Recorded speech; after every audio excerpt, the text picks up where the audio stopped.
giải mã con đường thánh nhân của Lão Tử. Kính gửi quý độc giả và những người bạn đồng hành thân mến. Hôm nay, chúng ta cùng nhau đi sâu vào một con đường trí tuệ vĩ đại, con đường thánh nhân của Lão Tử. Bài viết này không chỉ là phân tích mà còn là một hướng dẫn thực tiễn, gắn kết tư tưởng đạo gia với trí tuệ Phật học và những tình huống cụ thể của đời sống hiện đại, giúp chúng ta tìm thấy sự bình an và cách ứng xử thông minh. Người càng muốn thành thánh thì càng xa thánh, người càng không muốn làm gì thì càng có thể làm được tất cả. Đó chính là nghịch lý lớn nhất mà Lão Tử đã dạy chúng ta cách đây hơn 2.500 năm. Trong thời đại mà ai cũng chạy theo danh vọng, quyền lực và của cải, có một vị hiền triết đã chọn con đường ngược lại hoàn toàn. Hãy tưởng tượng điều này, để trở nên mạnh mẽ thực sự, bạn phải học cách trở nên mềm mại như nước. Để thực sự thông minh, bạn phải biết cách ngu ngốc. Và để đạt được mọi thứ, trước hết bạn phải học cách từ bỏ mọi thứ. Đó chính là nghịch lý trung tâm trong tư tưởng của Lão Tử, một bậc thánh nhân mà trí tuệ của Ngài vượt thời gian. Trong một thế giới luôn thúc giục chúng ta phải tranh đấu, phải gồng mình lên để chiến thắng, thì triết lý vô vi của Lão Tử nghe có vẻ như một sự điên rồ. Nhưng chính sự điên rồ ấy lại chứa đựng chìa khóa của một đời sống an nhiên tự tại, một sức mạnh nhu hòa mà không gì có thể lay chuyển. Tại sao một triết lý cổ xưa lại có thể giải quyết được những bế tắc của xã hội hiện đại, nơi con người ta ngày càng cảm thấy kiệt sức, căng thẳng và xa rời bản chất chân thực của mình? Câu trả lời nằm ở chỗ, Lão Tử không dạy chúng ta làm nhiều hơn, mà dạy chúng ta làm ít đi, và làm một cách thông minh hơn, hòa hợp với quy luật tự nhiên của tạo hóa. Ai là Lão Tử và tại sao Ngài lại đặc biệt? Lão Tử, hay còn gọi là Lão Đam, họ Lý, tên là Nhĩ, sống khoảng thế kỷ thứ 6 trước công nguyên. Ông là người sáng lập ra trường phái đạo gia, một trong 4 trường phái triết học lớn nhất của Trung Hoa cổ đại. Điều kỳ lạ là về tiểu sử của ông lại vô cùng mơ hồ và bí ẩn, đến nỗi nhiều học giả nghi ngờ liệu ông có thực sự tồn tại hay không. Nhưng chính sự bí ẩn này lại càng tăng thêm sức hấp dẫn cho tư tưởng của ông. Có lẽ Lão Tử đã sống đúng theo triết lý của mình, không ham danh tiếng, không muốn để lại dấu vết quá rõ ràng trong lịch sử, nhưng lại để lại một di sản tư tưởng bất tử. Con đường thánh nhân của Lão Tử, hòa mình với đạo. Lão Tử, tác giả của Đạo Đức Kinh, là một nhân vật huyền thoại của Trung Hoa cổ đại. Theo sử ký Tư Mã Thiên, ông sống vào thời Xuân Thu, làm chức quan coi thư viện của nhà Chu. Thấy thời thế loạn lạc, ông đã cưỡi trâu xanh ra đi về phía Tây. Khi đến Ải Hàm Cốc, quan lệnh Doãn Hỷ đã cầu xin ông để lại một chút tinh hoa. Và thế là Lão Tử viết lại Đạo Đức Kinh, một kiệt tác triết học chỉ với khoảng 5.000 chữ, trước khi biến mất vào cõi hư vô. Trung tâm của tư tưởng Lão Tử là khái niệm đạo. Đạo là nguồn gốc của vạn vật, là quy luật vận hành tự nhiên của vũ trụ. Đạo không thể gọi tên, không thể định nghĩa, nhưng nó hiện hữu trong mọi sự vật hiện tượng. Hiểu được đạo và sống thuận theo đạo chính là con đường để trở thành thánh nhân. Đạo và quy luật tạo hóa, đạo vận hành theo nguyên lý lưỡng nghi âm dương, tương tự như quy luật nhân quả trong Phật giáo. Mọi thứ đều tồn tại trong thế đối lập nhưng thống nhất, tương tác và chuyển hóa lẫn nhau. Cái gì cực thịnh sẽ suy, cái gì xuống quá thấp ắt sẽ lên. Hiểu được quy luật này, bậc thánh nhân không cưỡng lại tự nhiên, mà sống thuận theo nó. Họ như nước, luôn tìm chỗ trũng mà chảy, mềm mại nhưng có thể xuyên thủng cả đá granite cứng nhất. Vô vi, nghệ thuật hành động không cưỡng ép, khái niệm then chốt nhất và cũng dễ gây hiểu lầm nhất của Lão Tử là vô vi. Vô vi không có nghĩa là không làm gì cả, mà là hành động một cách thuận theo tự nhiên, không gượng ép, không can thiệp thô bạo, không vì cái tôi cá nhân ích kỷ. Đó là sự làm việc một cách xuất thần, như một nghệ nhân tài hoa làm việc trong trạng thái dòng chảy, mọi thứ trở nên dễ dàng và hiệu quả. Trái ngược với vô vi là hữu vi, hành động can thiệp một cách gượng ép, trái quy luật, thường dẫn đến kết quả tai hại. Đạo Đức Kinh, tác phẩm duy nhất được cho là của Lão Tử, chỉ có 5.000 chữ Hán, ngắn hơn cả một bài báo dài ngày nay. Nhưng trong 5.000 chữ ấy, ông đã tóm gọn được toàn bộ quy luật hoạt động của vũ trụ, xã hội và con người. Câu mở đầu nổi tiếng của cuốn sách, đạo khả đạo phi thường đạo, danh khả danh phi thường danh đã trở thành một trong những câu triết lý được trích dẫn nhiều nhất thế giới. Nó có nghĩa là, đạo mà có thể diễn tả được thì không phải đạo vĩnh cửu bất biến, tên mà có thể đặt ra để gọi đạo thì không phải là cái tên vĩnh cửu, bất biến. Ngay từ câu đầu tiên, Lão Tử đã cho thấy sự khác biệt hoàn toàn với các triết gia khác. Ông không cố gắng giải thích mọi thứ bằng logic cứng nhắc, mà thừa nhận rằng có những điều cao siêu nhất không thể diễn tả bằng lời. Triết lý vô vi, không làm gì mà làm được mọi việc. Hạt nhân tư tưởng của Lão Tử là học thuyết vô vi. Nhiều người hiểu sai vô vi là không làm gì cả, nằm một chỗ và chờ đợi. Thực ra, vô vi có nghĩa là hành động theo quy luật tự nhiên, không cưỡng ép, không đối kháng mà hòa hợp với dòng chảy của cuộc sống. Lão Tử dạy, vô vi nhi vô bất vi, không làm gì mà không có gì không được làm. Nghe có vẻ mâu thuẫn nhưng thực ra đây là triết lý rất thực tế. Giống như dòng nước, không cưỡng lại tảng đá mà uốn mình bao quanh, cuối cùng vẫn đi được đến đích và thậm chí có thể làm mòn cả tảng đá cứng nhất. Thiên đạo vô vi quan, đạo pháp tự nhiên. Lão Tử quan sát thiên nhiên và nhận ra rằng mọi sự vật đều vận hành theo một quy luật nhất định. Mặt trời mọc và lặn, bốn mùa thay đổi, cây cối sinh trưởng và héo úa, tất cả đều diễn ra một cách tự nhiên mà không cần ai chỉ đạo. Từ đó, ông rút ra bài học, con người cũng nên sống theo quy luật tự nhiên thay vì cứ mãi cưỡng ép bản thân vào cuộc sống. Nhân đạo vô vi quan, đạo xử thế ở đời. Áp dụng vào đời sống con người, vô vi có nghĩa là biết lùi để tiến, biết nhường để được, biết mềm mại để thành công. Điều này không có nghĩa là thụ động hay yếu đuối, mà là một loại sức mạnh khác, sức mạnh của sự khôn ngoan và linh hoạt. Bạn đang thắc mắc làm sao để áp dụng triết lý vô vi vào cuộc sống hiện đại? Hãy xem tiếp để khám phá những phương pháp thực hành cụ thể từ bậc thánh hiền.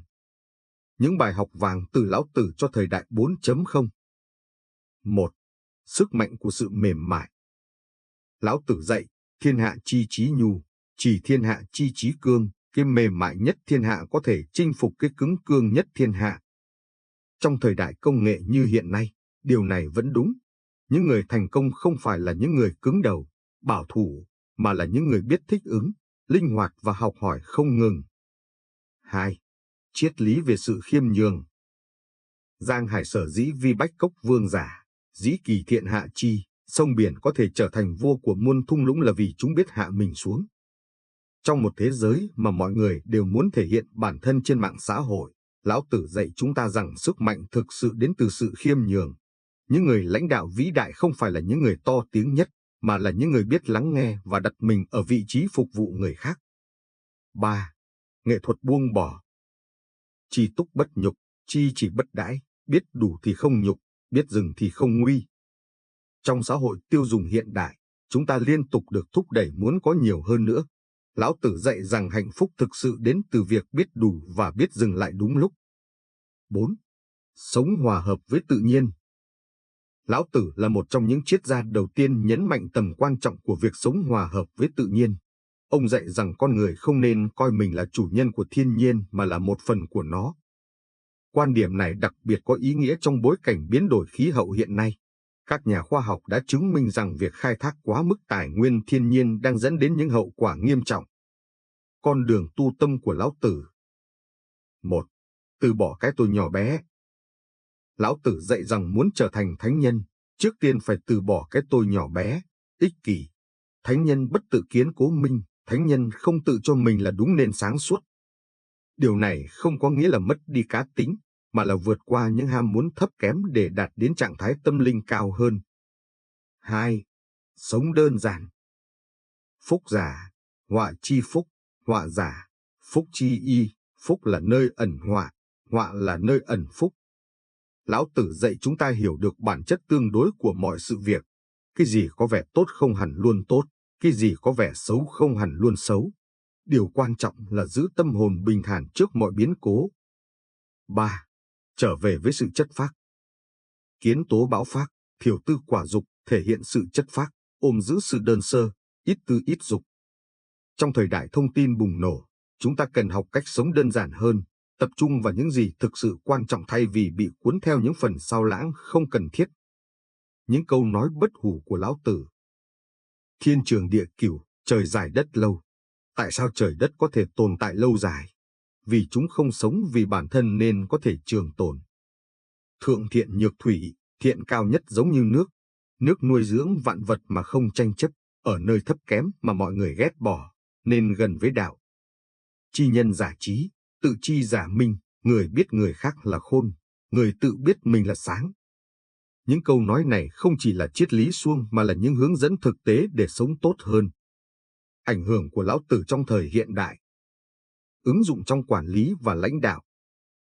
Lão Tử viết, thượng nhân bất tri hữu chi, thứ nhân thân dự chi, thứ nhân vũ chi. Kẻ trị vì giỏi nhất, dân chúng chỉ biết là có sự tồn tại của họ. Kẻ trị vì kém hơn, dân chúng thân thiết và ca ngợi. Kẻ trị vì tệ nhất, dân chúng khinh ghét.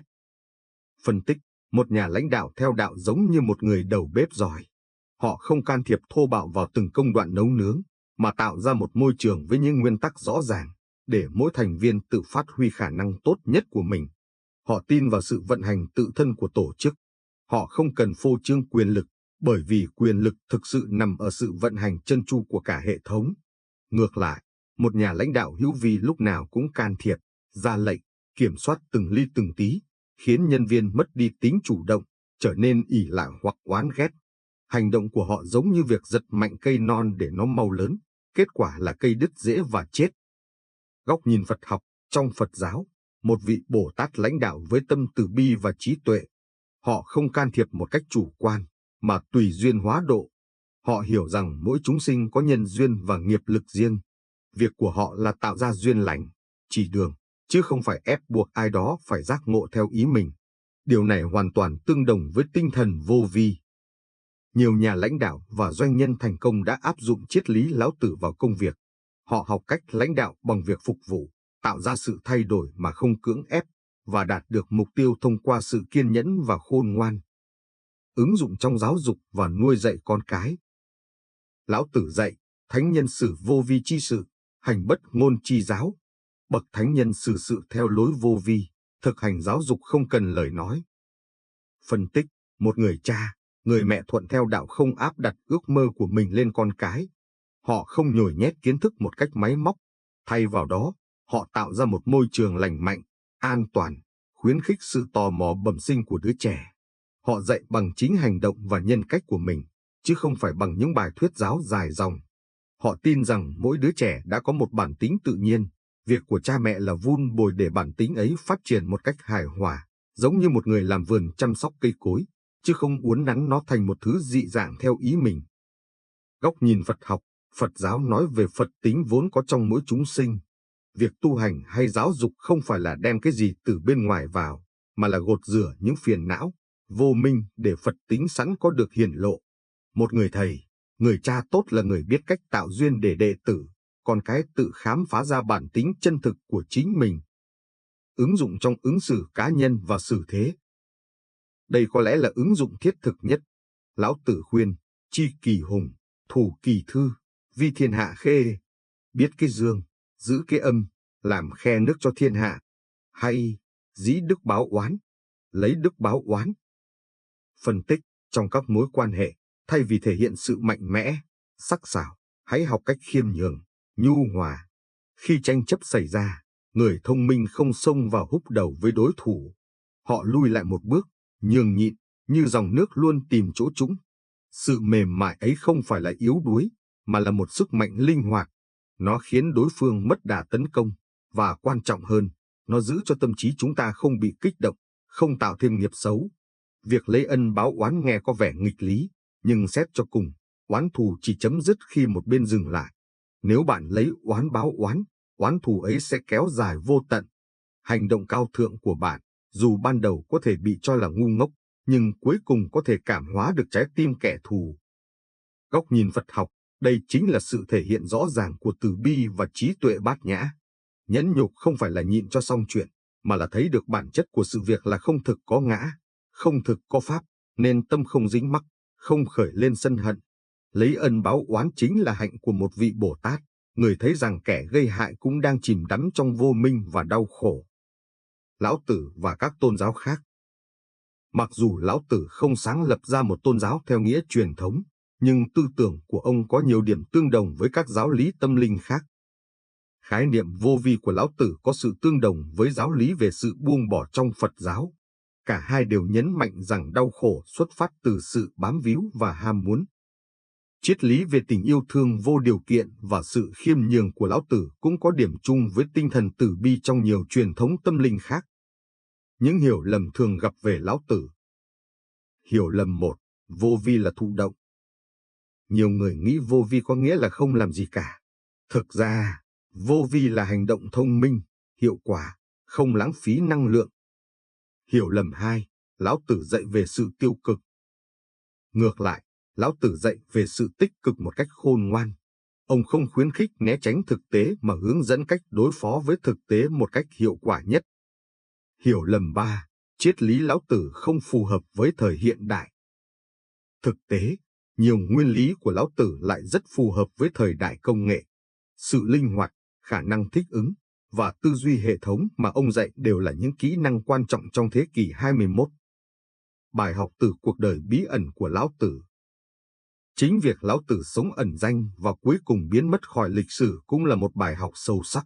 Ông đã thực hành đúng triết lý của mình, không ham danh vọng, không muốn để lại dấu vết cá nhân, nhưng lại để lại một di sản tư tưởng bất tử. Điều này dạy chúng ta rằng giá trị thực sự của một con người không nằm ở sự nổi tiếng hay quyền lực tạm thời, mà ở những đóng góp tích cực, lâu dài cho nhân loại. Con đường thánh nhân trong thời đại số. Trong thời đại mà mọi thứ diễn ra với tốc độ chóng mặt, triết lý chậm rãi và sâu sắc của Lão Tử lại càng trở nên quý giá. Chúng ta cần học cách tạm dừng giữa cuộc sống hối hả để lắng nghe tiếng nói bên trong. Không để công nghệ kiểm soát cuộc sống mà sử dụng nó một cách có ý thức. Tìm kiếm sự cân bằng giữa thế giới ảo và thực tế. Giữ gìn những giá trị truyền thống tốt đẹp trong thời hiện đại. Con đường thánh nhân của Lão Tử không phải là con đường dành cho những người xuất gia tu hành, mà là con đường dành cho bất kỳ ai muốn sống một cuộc đời có ý nghĩa và bình an. Cũng không phải là con đường của sự tích lũy kiến thức hay quyền lực bên ngoài. Đó là một hành trình ngược dòng, trở về với bản tính tự nhiên vốn có của chính mình. Nó đòi hỏi chúng ta phải dám từ bỏ những thói quen cố hữu, những định kiến xã hội, và cả sự kiêu ngạo của cái tôi. Nó yêu cầu chúng ta phải quan sát thế giới với một đôi mắt tĩnh lặng, để thấy được dòng chảy tự nhiên của vạn vật, và khiêm tốn hòa mình vào dòng chảy ấy. Để trở thành thánh nhân theo cách hiểu của Lão Tử, chúng ta không cần phải có những phép màu siêu nhiên. Chúng ta chỉ cần sống chân thành với chính mình, đối xử tốt với người khác và với thiên nhiên, biết đủ và biết dừng đúng lúc, hành động theo quy luật tự nhiên thay vì cưỡng ép, giữ tâm hồn bình thản trước mọi biến cố của cuộc đời. Trong thế giới ngày càng phức tạp và hỗn loạn, những bài học của Lão Tử như những ngọn hải đăng, chỉ cho chúng ta con đường về với bản chất chân thật của mình. Đó chính là con đường thánh nhân, không phải con đường để trở thành một vị thần, mà con đường để trở thành một con người hoàn thiện nhất. Cuộc đời của chúng ta sẽ trở nên ý nghĩa hơn khi chúng ta học được cách sống theo những nguyên lý vĩnh cửu này. Không phải ngẫu nhiên mà sau hơn 2.500 năm, tư tưởng của Lão Tử vẫn được hàng triệu người trên khắp thế giới tôn sùng và thực hành. Bạn có muốn bắt đầu hành trình trở thành thánh nhân trong cuộc sống hàng ngày không? Hãy đăng ký kênh Học viện Thánh Nhân để nhận thêm những bài học quý giá từ các bậc thánh hiền khác. Chia sẻ video này với những người thân yêu để cùng nhau xây dựng một thế giới tốt đẹp hơn. Và đừng quên để lại bình luận chia sẻ những suy nghĩ của bạn về triết lý sống của Lão Tử. Mỗi chia sẻ của bạn có thể là nguồn cảm hứng cho hàng ngàn người khác trên con đường tìm kiếm bình an và hạnh phúc.